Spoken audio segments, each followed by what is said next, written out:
Welcome to another episode of Essential Leadership Skills with our guest, Karen Brown. Karen is a leadership coach and the founder and CEO of Exponential Results. She leverages her 30 years of corporate executive experience and over 20,000 hours of senior executive coaching to guide leaders in overcoming their blind spots.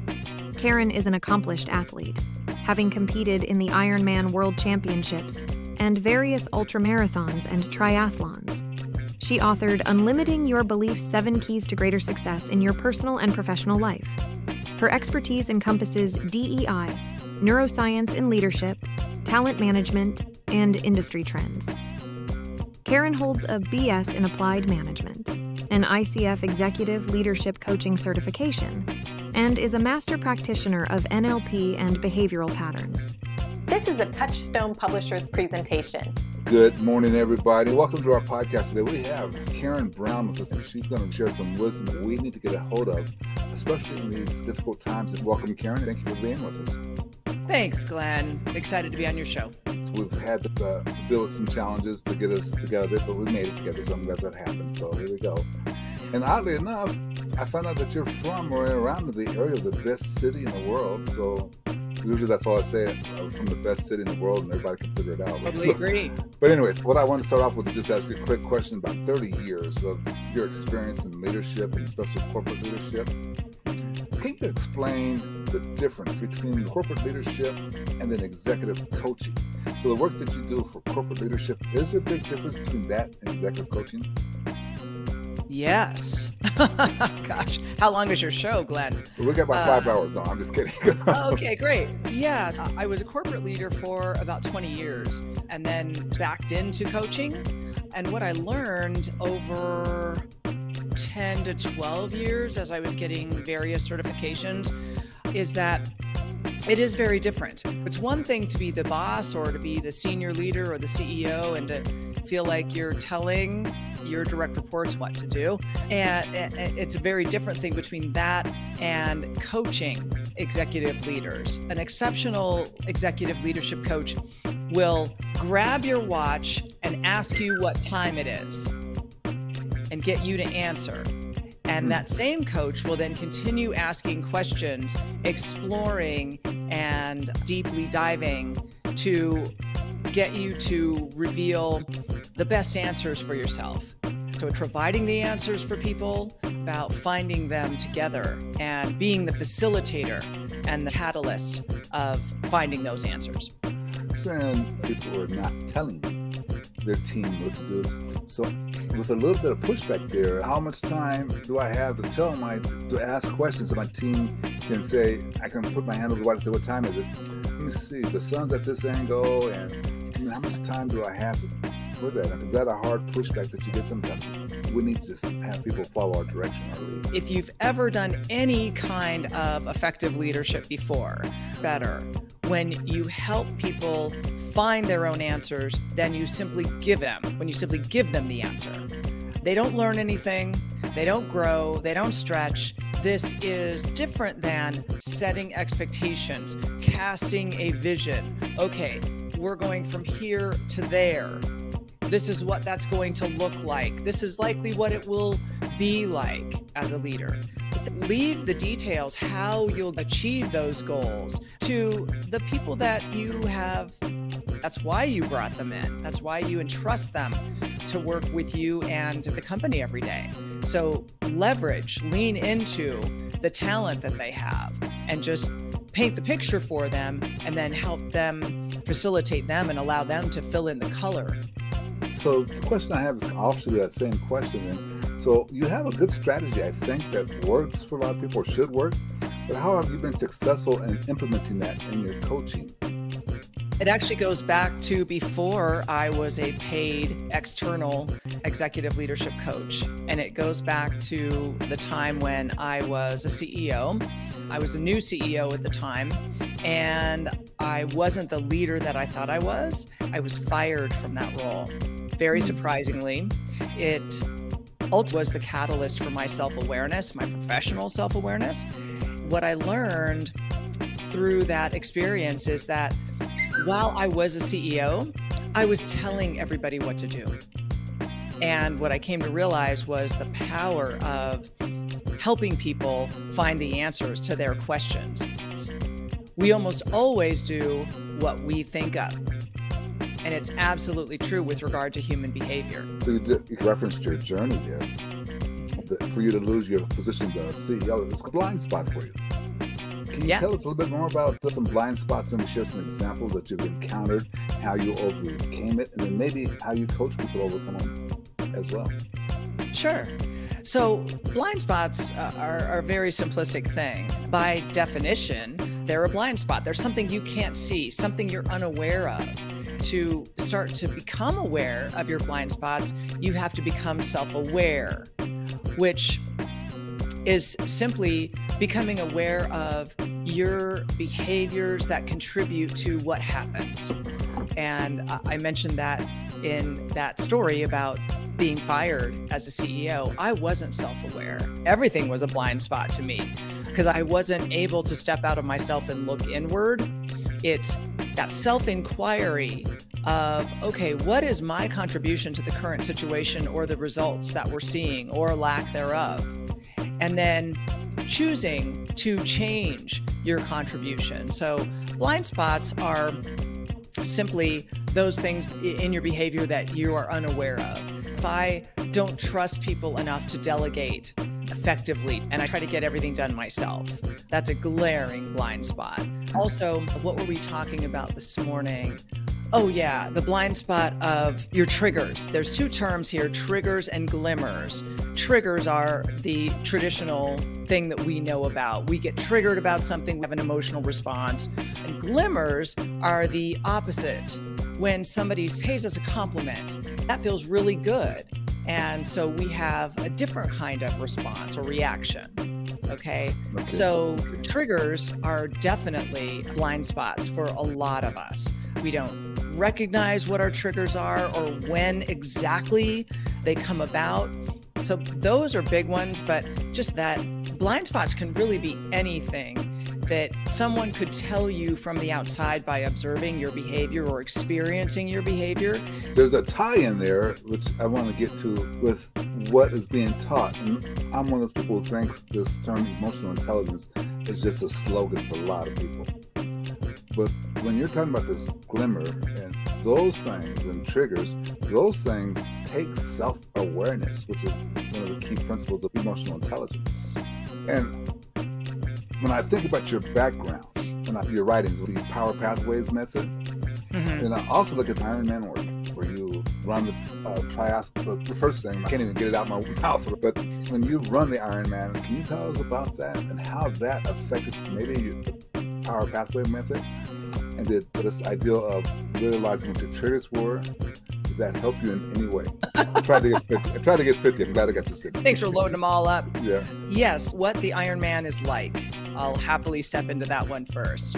It was the most magnificent day for me. And what led up to that was 2 years of challenges, pain, tears, learning, growth, and ultimate triumph, a lifelong dream to compete in what some say is the toughest race in the world. And just so that everybody knows, I am not a naturally talented athlete. I had never run a marathon, ridden a road bike, swam in the ocean, nor done a triathlon prior to pursuing this really big dream.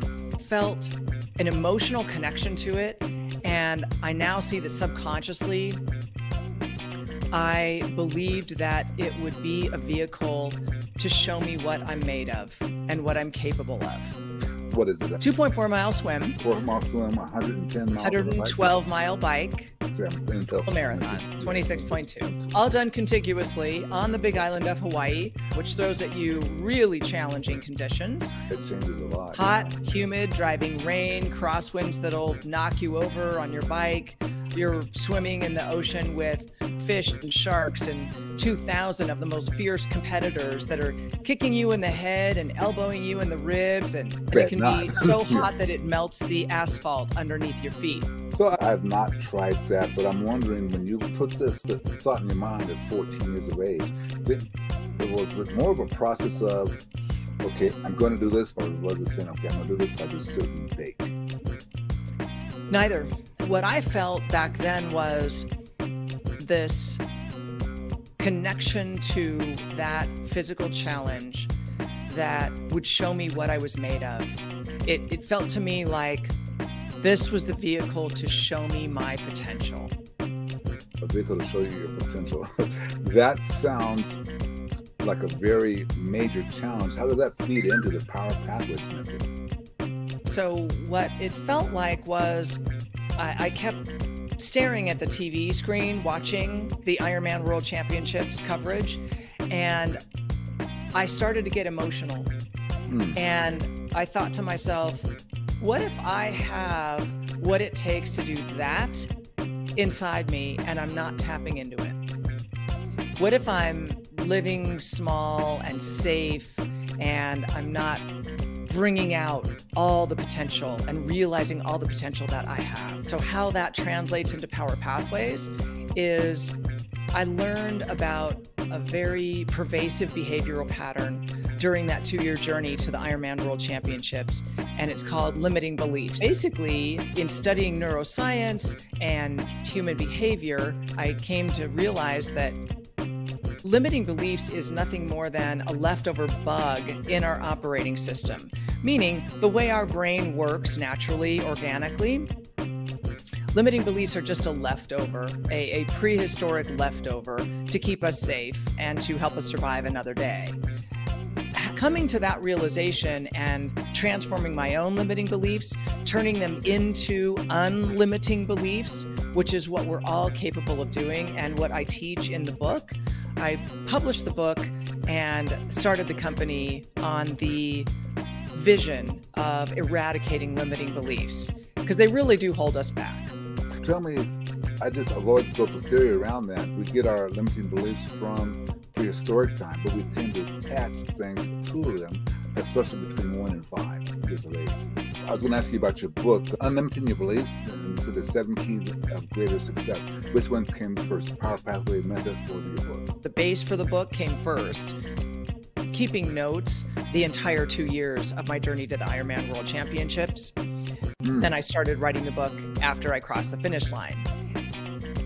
I likened it to the Power Pathways method by using what I had learned in neuroscience and all the experience I had gained over years in understanding human behavior and working on it myself as an up-and-coming leader, then a senior leader, and then helping many other leaders to do the same. Ironman was the catalyst for all this. Do you realize how special that is to be able to do that at the same time, though? You get people on these shows and they say, oh, if I can do it, anybody can do it. But what you're describing is extremely difficult. If I want to turn that switch in my head, I can do it. Yes, this is absolutely why I pioneered the use of neuroscience into executive leadership development. Having been a leader myself for a long time, always looking for the key that was going to be the difference maker. When I found neuroscience, I thought, this is it, because this is brain-based and this is scientific. So everyone can rely on it. It works for everyone that has a brain because all of our brains work the same. So it doesn't matter if I'm a better athlete than you or vice versa. None of that stuff matters. It is a level playing field, and we can all rely on science to help us to be better, to improve, and to realize our potential. That's what I brought forward in the Power Pathways methodology. After all humans that have the conscious and subconscious mind, so many people who are, you could be the CEO of some of the largest things in the world, and we still will self-sabotage ourselves because we don't believe we deserve, which is limiting belief. All of our brains work exactly the same. However, we all have very different and unique behavioral patterns. And behavioral patterns are simply the thoughts that we think repeatedly that then lead to our actions to get something done. If we're using a platform that works for everybody because of our innate wiring that's all the same, and yet keeps flexibility for each of our unique behavioral patterns, then that's how it works for everyone. In the Power Pathways method, you talked about using neuroscience. Can you give us an example of how we can use neuroscience, maybe in a small exercise or something that you teach in that method. Or imposter syndrome. You have a problem with imposter syndrome. Can you give us an example of how that neuroscience does improve our power and our effectiveness? Yes. So first, a way to change any behavioral pattern is a three-step process. First step, you've got to become aware of the pattern that you're running. What is the pattern exactly? For me in the Ironman back then, it was limiting beliefs. My specific limiting belief was, I'm down here, I'm a recreational athlete, and the athletes that compete in and finish the Ironman World Championships are way up here. They are elite athletes. I'm down here, they're up here. There's no way I can ever compete. So became aware of it by writing to inventory of all of my limiting beliefs. Because what I found is there wasn't just that one. I had a whole page full of limiting beliefs. And most of us do. There's something that we're not achieving that we want to. Limiting beliefs could be what's going on. So first we have to identify the one or all of them that are at play. Then the second thing we do is we set up a system, and we have a proprietary portal for all of our clients. There's also a mobile version of it. We set up a metric in that system to reach out to you every day. Every time you run that pattern, you change it to the new pattern that will cause you to achieve those results. So for me, it was completely switching that limiting belief to an unlimiting belief format, which is I will compete in the Ironman World Championship. Every day, I would catch myself having that limiting thought. I would literally stop whatever I was doing at the time, and I would say out loud, and this is where it got really fun, because I just went with it, joked around with it, but I was serious. So I would stop and I would say, I will compete in the Ironman World Championships.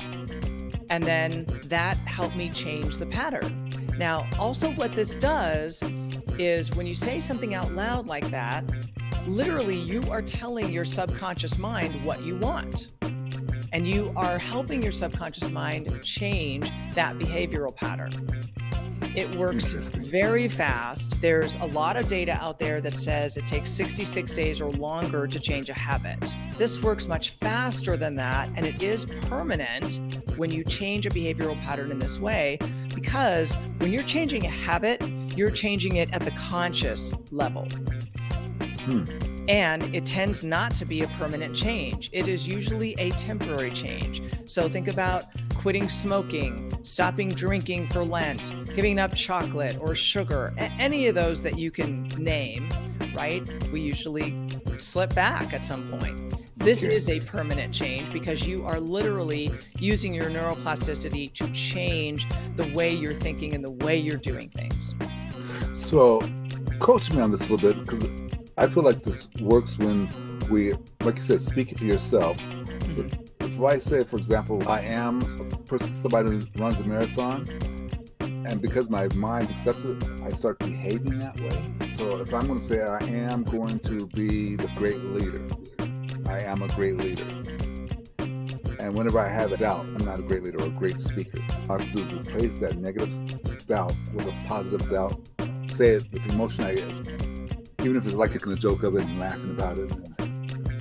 Yes. Again, it's not changing a negative to a positive thought. It's transforming a limiting belief to an unlimiting belief. There's a big difference between that, because I could just say to myself all day long, oh, I'm an Ironman. And then if I didn't change any of my other behaviors to actually become an Ironman, to be an Ironman athlete, I would never have gotten there. When you have that limiting thought, that's when you change it to an unlimiting version. That makes sense. No, you have so much experience in this. So I'm going to ask you, what are you doing right now to make a difference in this world? What are you doing with your work with the Power Pathways method and your book? What are you doing to help the world of leaders? Let's put it that way. Oh gosh, two big things that we're doing is we're doing new things to maintain the progression and the innovation in the field and in the leadership development work that we do. That's the vision, and the mission is to help leaders elevate their effectiveness and performance through the use of science. So we're doing something called results through relationships, which is built on something called RQ, Relationship Intelligence Quotient. You mentioned EQ earlier. RQ is the next evolution of that. And it is the science that is how we interact with people at work in an effort to get something done, to achieve goals, to achieve strategies, etc. That's why we're at work in the first place, right?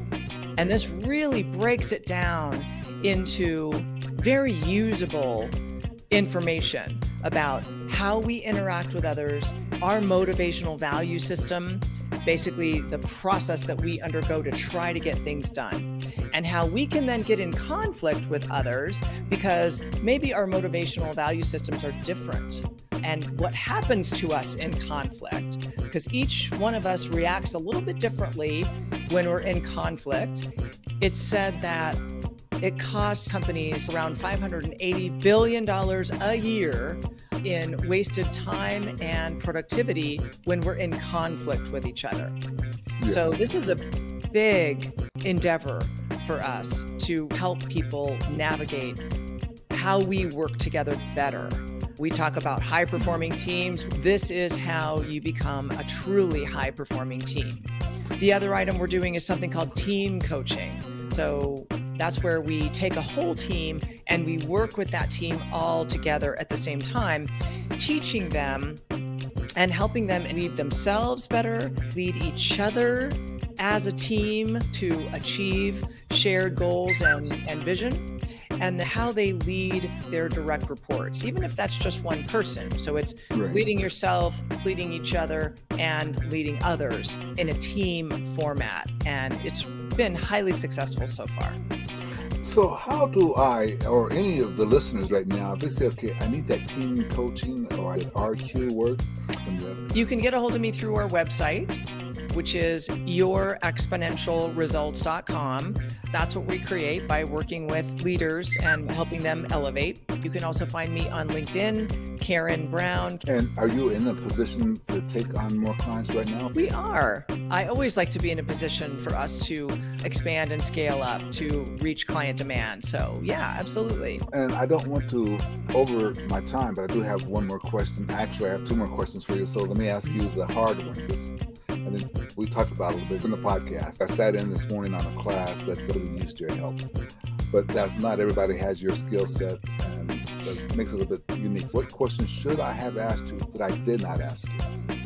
Industry trends.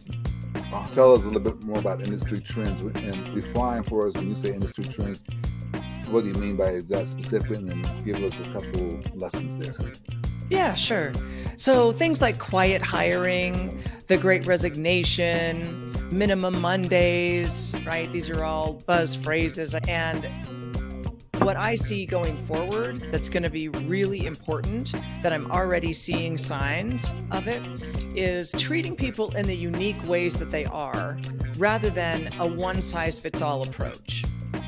Over the past 25 years, it's been more of a one-size-fits-all approach with regard to leadership development, rather than a program that leverages each person's unique behavioral patterns, their unique thoughts and identities. That's what we're seeing in terms of mental health that we experience in the workplace. Also, all of the different ways that people like to be identified and within unique groups, the ways people want to be heard and seen uniquely and served uniquely.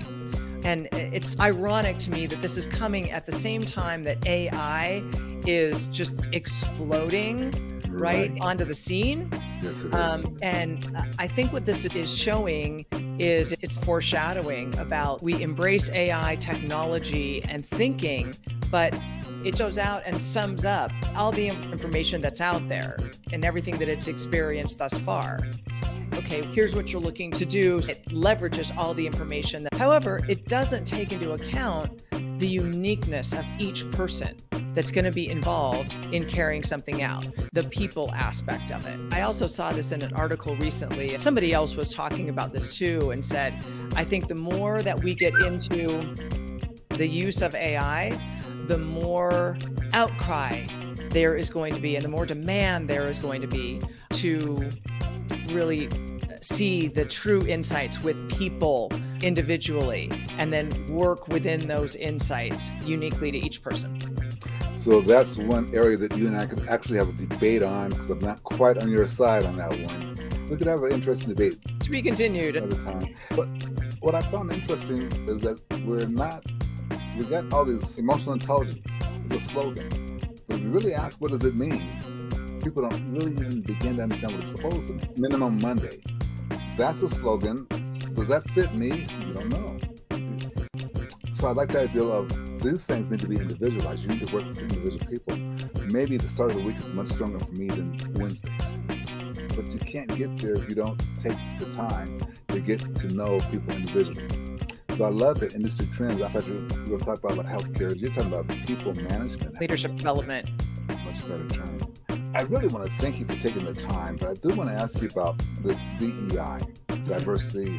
I'm wondering, can you tell us how your work, your methods, your books, diversity, how does that all fit inside of all that? How do you integrate diversity into the workforce or into your thoughts as a leader that make your team more powerful, more persuasive, more productive?